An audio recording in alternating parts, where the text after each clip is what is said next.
అందరూ కూడా.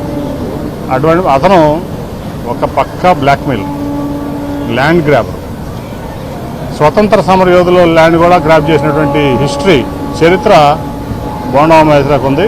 అట్లాగే ఒక రౌడీ గుండా. ఇవాళ మా వెల్లంపల్లి శ్రీనివాస్ గారు ఉన్నారు. వెస్ట్ నియోజకవర్గం చూస్తే అభివృద్ధి అంటే ఏంటో తెలుస్తుంది.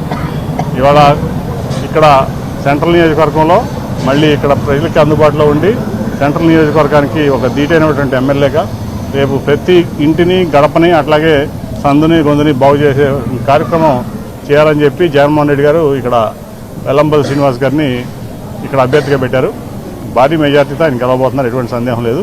ఈ బ్లాక్మెయిల్ ఏదైతే ఉన్నాడో, ఈ ల్యాండ్ గ్రాబర్ ఏదైతే ఉన్నాడో, ఈ ఎక్స్ట్రాషనిస్టు, కిడ్నాపరు, ఏది పేర్లు పెట్టినా సరే ఈ బోండా ఉమామహేశ్వరరావు అనే వ్యక్తి ప్రజా జీవితానికి పనికిరాడు. అటువంటి వ్యక్తులను ప్రజలు ఎప్పుడు ఆదరించడం, మా వెల్లంపల్లి శ్రీనివాస్ గారిని భారీ మెజార్టీతో గెలిపిస్తారంటే ఎటువంటి సందేహం లేదు.